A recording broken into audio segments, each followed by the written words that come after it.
કેમ છો મિત્રો? સ્વાગત છે તમારું મારી યુટ્યુબ ચેનલની અંદર. તો આજે આપણે વનરક્ષકને રિલેટેડ જેટલું પણ પર્યાવરણનું કરંટ અફેર છે એની આપણે વાત કરવાની છે. એટલે કે હાલમાં ચાલી રહેલી જે ઘટના છે એમાં તો કે જેટલા પણ પર્યાવરણના ટોપિક છે એને આપણે કવર કરવાના છે.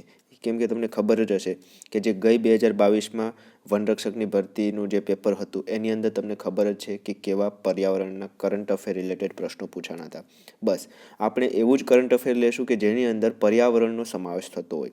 તો ચાલો શરૂઆત કરીએ. 2023માં ખૂબ જ ઇમ્પોર્ટન્ટ થશે કરંટ અફેર કે જે પર્યાવરણ રિલેટેડ હશે, તો એની આપણે વાત કરવાની છે. ચાલો, પહેલો પ્રશ્ન છે, CITESની COP19ની બેઠક ક્યાં યોજાઈ હતી?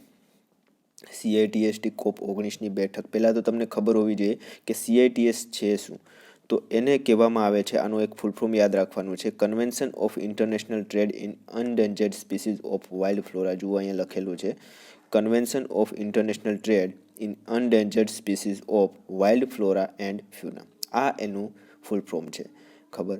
હવે આપણે શું કરવાનું છે, તો પહેલાં તો આ CITESની એની બેઠકો યોજાઈ, જેમાં COP19 જે 2022માં યોજાઈ હતી એની આપણે તારીખ નથી યાદ રાખવાની કે ભાઈ કઈ તારીખે COP19 યોજાયું હતું, એ તારીખનું આપણે મહત્ત્વ નથી. આપણે મહત્ત્વનું છે કે એ કઈ સિટીમાં યોજાઈ હતી. તો એ જે સિટીમાં યોજાઈ હતી દોસ્ત, એનું તમારે નામ કહેવાનું છે. તો એનું નામ શું છે? જુઓ, હું તમને કહું, થોડુંક એડજસ્ટમેન્ટ કરી લઉં. ચલો, તો એ જે યોજાઈ હતી એ કઈ સિટીમાં યોજાઈ હતી? પાનામા સિટીમાં યોજાઈ હતી. બરોબર. તો ઓપ્શન નંબર ડી અહીંયા આપણો સાચો પડશે. તો હવે CITES COP19 વિશે આપણે થોડીક માહિતી મેળવી લઈએ. તો આ CITES COP19 છે એનું બીજું નામ છે. એનું બીજું નામ શું છે? તો એનું બીજું નામ છે વિશ્વ વન્યજીવ સંમેલન. વિશ્વ વન્યજીવ સંમેલન, જેને ઇંગ્લિશમાં કેવું હોય તો world wild life convention, world wild life conference. બરોબર. તો આ બે વસ્તુ યાદ રાખવાનું છે. તો શું છે, તો CITES COP19ની જે બેઠક હતી, આ COP19ની જે બેઠક હતી એનું બીજું નામ આપણે યાદ રાખવાનું છે, વિશ્વ વન્યજીવ સંમેલન, અથવા તો ઇંગ્લિશમાં કેવું હોય તો વર્લ્ડ વાઇલ્ડ લાઈફ કોન્ફરન્સ. હવે તમારે બસ આ જે 19ની બેઠક છે એના માટે એટલું જ યાદ રાખવાનું છે કે 19માં જે હાલમાં યોજાઈ હતી એ કઈ સિટીમાં યોજાયું હતું? પાનામા સિટીમાં યોજાયું હતું. અને એનું બીજું નામ શું હતું? તો વિશ્વ વન્યજીવ સંમેલન. હવે પહેલાં આપણે જે CITES છે એના વિશે થોડી માહિતી મેળવી લઈએ. બરોબર. કરંટ રિલેટેડ છે એટલે કરંટ રિલેટેડ તમને કંઈ પણ હોય એ બધું જ તમારે ડીપમાં કરી લેવાનું. કેમ કે પ્રશ્ન એવું જરૂરી નથી કે ભાઈ આ જે પ્રશ્ન છે બેઠો બેઠો પૂછે છે. તમને આ CITES હાલમાં ચર્ચામાં છે તો એના વિશે પણ તમને પૂછી લે. તો આ CITES છે દોસ્ત, પહેલાં તો એના વિશે આપણે જાણી લઈએ. તો CITES છે એના માટે તમારે બે ડેટ યાદ રાખવાની છે, એક 1973 અને બીજું છે 1975. 1973માં એની સ્થાપના થઈ હતી અને 1975માં એને અમલમાં લાવવામાં આવી હતી. બરોબર. આ બે ડેટ યાદ રાખી લો. પછી આ CITES છે એનું કામ શું છે, એનું કાર્ય શું છે? તો તમે જો આનું ફૂલ ફોર્મ જાણીશો તો એની અંદર જ એનું કાર્ય ખબર પડી જશે. એનું ફૂલ ફોર્મ શું છે? Convention of international trade in endangered species of wild flora and fauna. એટલે કે જંગલી જે પણ સંપત્તિ છે, જંગલી પ્રાણી હોય કે જંગલી વનસ્પતિ હોય, તો જંગલી પ્રાણી અને વનસ્પતિ, તો એનામાં જે ઇન્ટરનેશનલ ટ્રેડ એનો જે હોય, ઇન્ટરનેશનલ ટ્રેડ જે છે, ઇન્ટરનેશનલ ટ્રેડ એટલે કે જે જંગલી વનસ્પતિ અને પ્રાણીઓની જે ઇન્ટરનેશનલ દ્વારા આપલે કરવામાં આવી હોય, તો એ આપલેમાં એને શું કરવાનું છે? ચોકસાઈ રાખવાની છે, એટલે કે એનું ધ્યાન રાખવાનું છે. બરોબર. તો આ બસ એટલું તમારે યાદ રાખવાનું છે. તો એનું જે ફૂલ ફોર્મ છે એની અંદર જ એની શું છે, તો કે એનું કાર્ય શું છે એની ખબર પડી જશે. તો CITES છે એનું ફૂલ ફોર્મ શું છે? Convention of international trade in endangered species of wild flora and fauna. બસ આ એનું ફૂલ ફોર્મ છે. આ એટલું યાદ રાખવાનું છે. બીજું તો કે એનું સંચાલન. આનું સંચાલન કોના દ્વારા કરવામાં આવે છે? તો સંચાલન કરવામાં આવે છે યુનેપ દ્વારા. યુનેપ. તો યુનેપ શું છે? યુનેપનું ફૂલ ફોર્મ આપણે જાણી લઈએ. તો United Nation Environment Programme. United Nation Environment programme.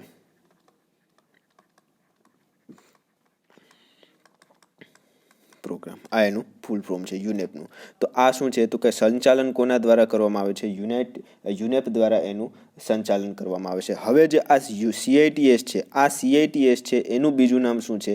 તો એનું બીજું નામ છે વોશિંગ્ટન કન્વેન્શન. શું છે દોસ્ત? Washington convention. વોશિંગ્ટન કન્વેન્શન આ CITESનું બીજું નામ છે. COP19 જે છે CITESનું COP19 એનું બીજું નામ શું છે? તો એનું બીજું નામ છે વિશ્વ વન્યજીવ સંમેલન, વર્લ્ડ વાઇલ્ડ લાઈફ કોન્ફરન્સ. બરોબર, આ એનું બીજું નામ છે. પરંતુ તમને CITESનું બીજું નામ પૂછે તો એ શું છે? તો વોશિંગ્ટન કન્વેન્શન એનું બીજું નામ છે. ક્લિયર? બરોબર, ચાલો બસ આ એટલી વસ્તુ યાદ રાખવાની છે. હવે આપણે આગળ વધીએ નેક્સ્ટ ક્વેશ્ચનની અંદર. જુઓ, બીજો પ્રશ્ન છે, CITESની COP19ની બેઠક કે જે પાનામા સિટીમાં યોજાઈ હતી તેના સંદર્ભે નીચેના પૈકી કયા વિધાન સાચા છે? તો નીચે પૈકી કયા વિધાન સાચા છે? તો CITESની COP19 બેઠક યોજાઈ હતી તો કે એમાં અમુક નિર્ણયો લેવામાં આવ્યા હતા. એ નિર્ણયોમાંથી નીચેના પૈકી કયા નિર્ણયો સાચા છે? તો પહેલો જે એનું વિધાન છે એની અંદર લખેલું છે કે આ બેઠકમાં ભારતે તાજા પાણીના કાચબો, લાલ ડોકવાળો કાચબો અને એને સુરક્ષિત કરવાનો પ્રસ્તાવ મૂક્યો હતો. બરોબર, આ એનું પહેલું વિધાન છે.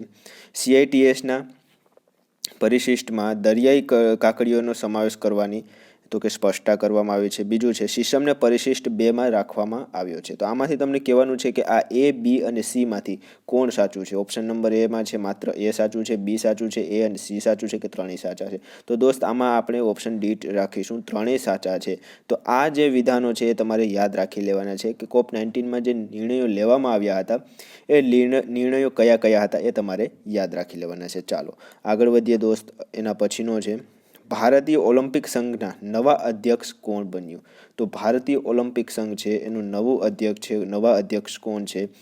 તો PT ઉષા જે છે એ ભારતીય ઓલિમ્પિક સંઘના નવા અધ્યક્ષ છે. બરોબર, તો હવે જે આ PT ઉષા છે એનું બીજું નામ શું છે અથવા તો એને કયું ઉપનામ છે? તો એને પાયોલી એક્સપ્રેસ તરીકે ઓળખવામાં આવે છે. પાયોલી express. Clear?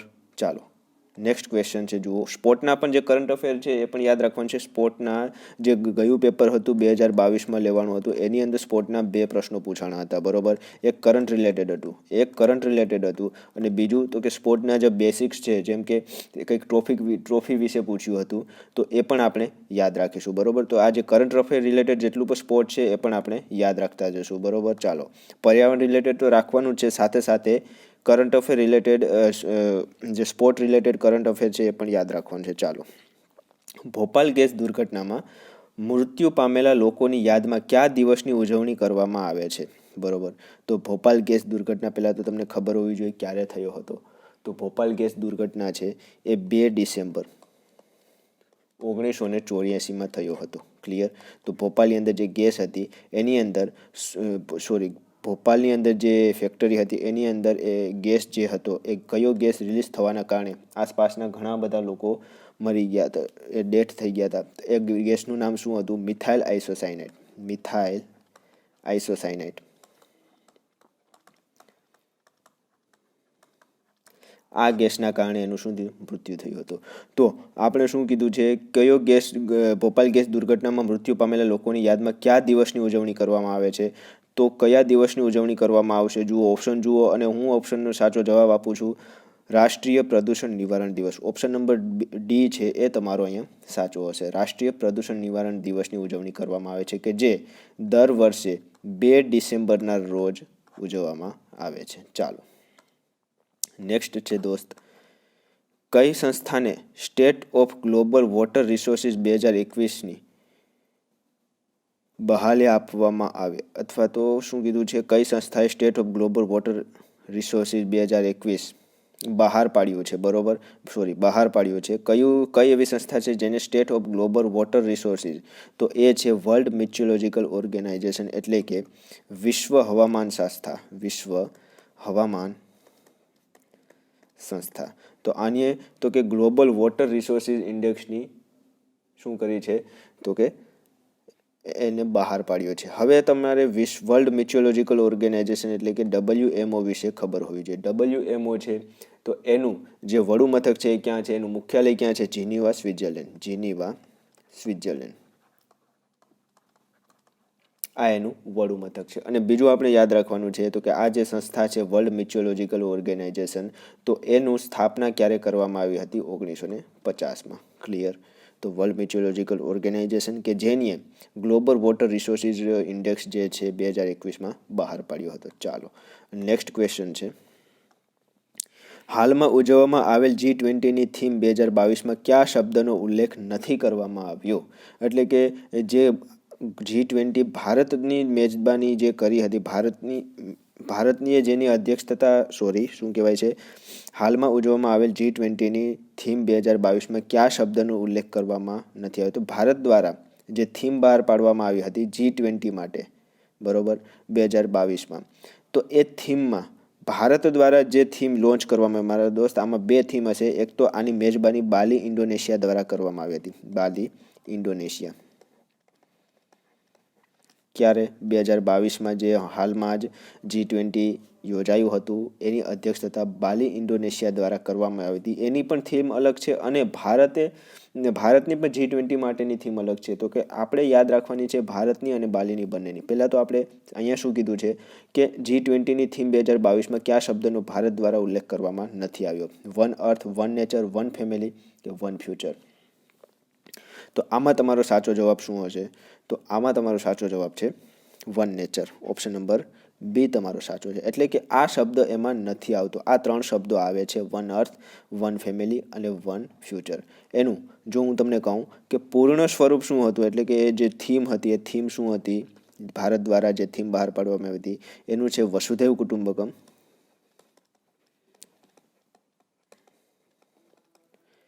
One earth, one family and one future.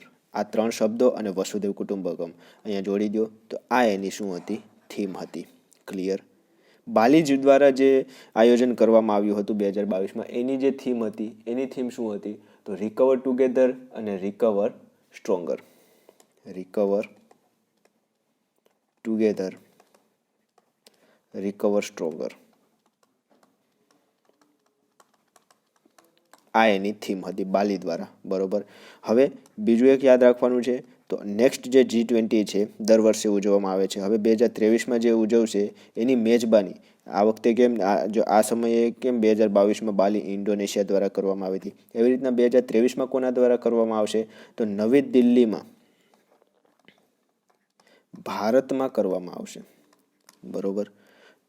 Clear? આ એટલી વસ્તુ ખબર પડી ગઈ. હવે થોડી વધારે માહિતી આપણે G20 વિશે મેળવી લઈએ. બરોબર. તો G20 તો કે એમાં જે ભારતે જેમ થીમ રાખેલી હતી એ રીતના ભારતે G20નો લોગો શું રાખ્યો હતો અને એ લોગોમાં કોનો ઉપયોગ કરવામાં આવ્યો? તો એ લોગો જે છે દોસ્ત, એની અંદર પૃથ્વી અને એ પૃથ્વીની ફરતે 7 પાંખડીવાળું કમળ, એનો ઉપયોગ એના થીમમાં એના લોગામાં કરવામાં આવ્યો હતો. ક્લિયર? ચાલો, આ થઈ G20ની થોડીક વાતો. ચાલો આગળ વધીએ દોસ્ત. એના પછીનો 7મા નંબરનો ક્વેશ્ચન છે, વિશ્વ મૃદા દિવસની ઉજવણી કઈ તારીખે કરવામાં આવે છે? 5 ડિસેમ્બર, 6 ડિસેમ્બર, 12 ડિસેમ્બર? બસ આ 3 ઓપ્શન છે. 3માંથી તમારે કહેવાનું છે કઈ દિવસે વિશ્વ મૃદા દિવસની ઉજવણી કરવામાં આવે છે. તો 5 ડિસેમ્બરના દિવસે વિશ્વ મૃદા દિવસની ઉજવણી કરવામાં આવે છે. ચાલો, વર્લ્ડ સોઇલ ડે. કયો day? World soil day.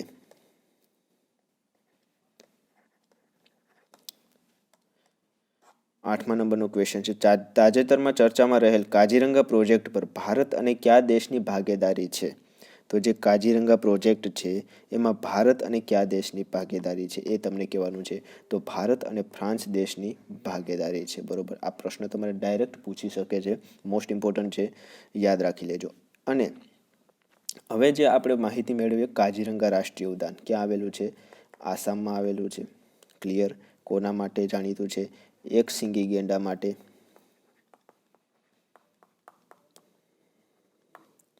Plus વિશ્વ ધરોહરમાં એનું સ્થાન છે. પ્લસ દોસ્ત બીજું એક યાદ રાખવું હોય તો શું યાદ રાખવાનું છે? બર્ડ લાઈફ ઇન્ટરનેશનલ દ્વારા મહત્વપૂર્ણ પક્ષી વિસ્તાર તરીકે એને જાહેર કરવામાં આવ્યો. બર્ડ લાઈફ ઇન્ટરનેશનલ BLI દ્વારા મહત્વપૂર્ણ પક્ષી વિસ્તાર છે. પક્ષી વિસ્તાર. ક્લિયર? આ એટલા પોઈન્ટ આપણે એના માટે યાદ રાખવાના છે. ચાલો આગળ વધીએ. નેક્સ્ટ ક્વેશ્ચન છે 9 નંબરનો છે. હાલમાં તમિલનાડુ અને પોંડુચેરીમાં મેન્ડોસ અને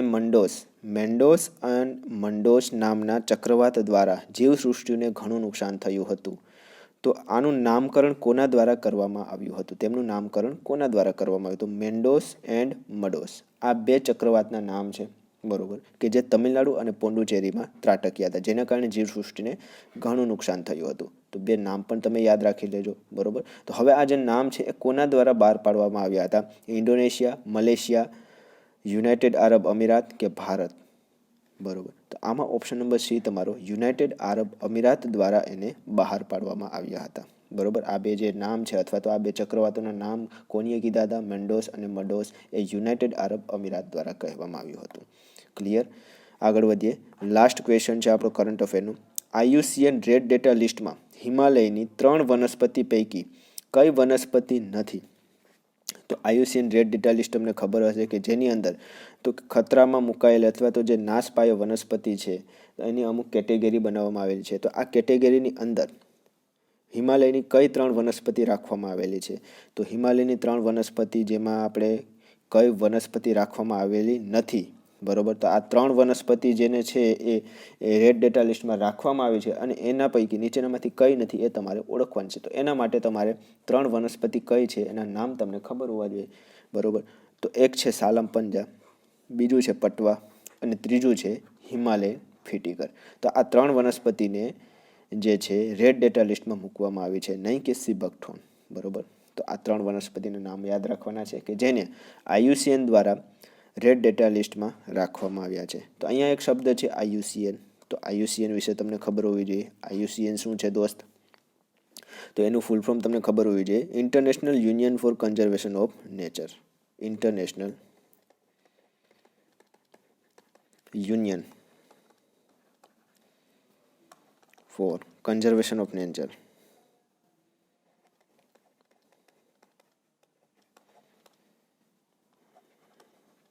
આ એનું ફૂલ ફોર્મ છે, તમારે યાદ રાખવાનું છે, બરોબર. બીજી એક વસ્તુ, તો એની સ્થાપના ક્યારે કરવામાં આવી હતી? તો એની સ્થાપના 1948માં એની સ્થાપના કરવામાં આવી હતી અને એનું મુખ્યાલય ક્યાં છે? ગ્લાન્ડ, સ્વિટ્ઝરલેન્ડ, બરોબર. અને એનું કાર્ય શું છે? તો જૈવ વિવિધતાનું સંરક્ષણ કરવાનું. જૈવ વિવિધતા સંરક્ષણ કરવાનું એનું કાર્ય છે.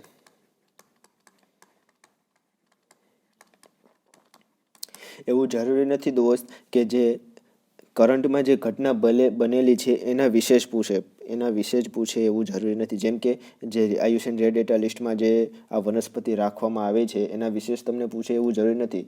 પરંતુ તમને ખબર છે કે IUCN છે એ હાલમાં ચર્ચામાં છે.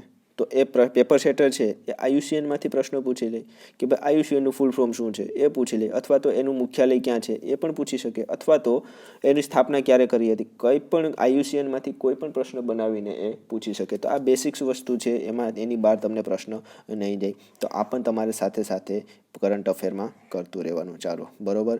નેક્સ્ટ વિડીયોમાં મળીશું.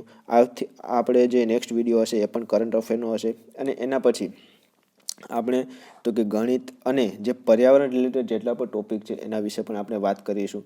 તો આગળ દરરોજ આપણો એકાદ બે વિડીયો આપણે આપણી ચેનલની અંદર મૂકતા રહીશું. ચેનલને સબસ્ક્રાઈબ કરી લો દોસ્ત અને વધુને વધુ લોકોને શેર કરી દો. ચાલો.